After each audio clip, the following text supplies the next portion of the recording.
Saya Sherly Sere dari SD Impres Timika II, Provinsi Papua Tengah. Saya merupakan calon guru penggerak angkatan ke-11. Di kesempatan ini saya akan merefleksikan diri saya terkait tugas modul 1.1. Intisari dari pemikiran Ki Hajar Dewantara tentang pendidikan adalah pendidikan dan pengajaran adalah satu kesatuan yang tidak dapat dipisahkan, dan pengajaran merupakan bagian dari proses pendidikan. Menurut Ki Hajar Dewantara, pendidikan adalah tempat persemian benih-benih kebudayaan dalam masyarakat, sedangkan pengajaran adalah proses pendidikan dalam memberi ilmu untuk kecakapan hidup anak secara lahir dan batin. Dengan demikian, intisari pemikiran Ki Hajar Dewantara tentang pendidikan adalah pendidikan dan pengajaran merupakan satu kesatuan yang utuh. Ki Hajar Dewantara memiliki keyakinan bahwa untuk menciptakan manusia Indonesia yang beradab, maka pendidikan menjadi salah satu kunci utama untuk mencapainya. Pendidikan dapat menjadi ruang berlatih dan bertumbuhnya nilai-nilai kemanusiaan yang dapat diteruskan atau diwariskan. Pendidikan dan pengajaran hakikatnya adalah menuntun siswa menjadi yang merdeka baik lahir maupun batin.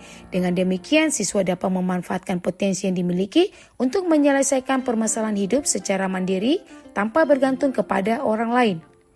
Intisari yang kedua dari pemikiran Ki Hajar Dewantara tentang pendidikan yaitu pendidikan dan pengajaran harus bergerak mengikuti tuntunan zaman, yang mana kerangka dalam perubahan pendidikan itu sendiri diantaranya kodrat alam, yaitu berkaitan dengan sifat dan lingkungan di mana anak berada, dan kodrat zaman, yaitu bisa diartikan sebagai perubahan keadaan zaman dari waktu ke waktu.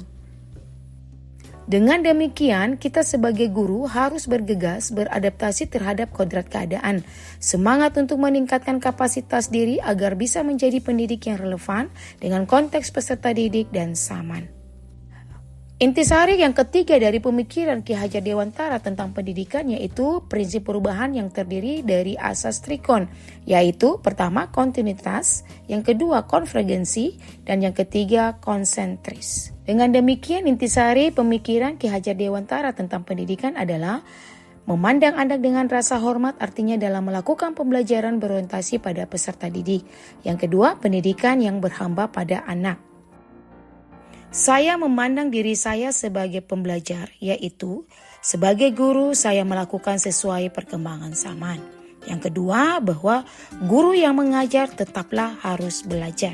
Kemudian sebagai pembelajar, jika dikaitkan dengan pemikiran Ki Hajar Dewantara bahwa saya harus terus belajar mengikuti perubahan zaman, berkarya dan menjadi pembelajar sepanjang hayat yang harus berkontribusi terhadap masyarakat dan lingkungan. Hal terpenting yang harus saya lakukan sebagai seorang guru yaitu menerapkan trilogi pendidikan. Yang pertama, Ingarsa Sung Tulada, yaitu guru di depan memberikan contoh yang baik. Yang kedua, Ingmadia Mangun Karsa, yaitu di tengah guru memberikan semangat pada peserta didik. Dan yang ketiga adalah Tuturi Andayani, yaitu di belakang guru memberikan dorongan peserta didik.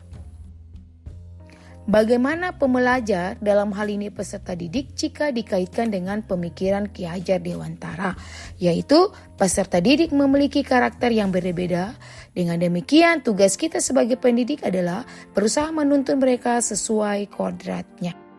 Kesimpulan dari pemikiran Ki Hajar Dewantara menekankan bahwa pentingnya pendidikan yang berpusat pada peserta didik, di mana guru dan peserta didik sama-sama terlibat dalam proses pembelajaran. Dengan demikian, pandangan diri sebagai pembelajar, yaitu guru, dan pembelajar, yaitu peserta didik, harus selalu mencerminkan semangat belajar yang berkelanjutan. Artinya, guru dan peserta didik menjadi pembelajar sepanjang hayat. Demikian yang saya dapat sampaikan. Semoga video ini dapat menginspirasi Bapak Ibu guru hebat pejuang pendidikan. Salam dan bahagia Bapak Ibu guru hebat.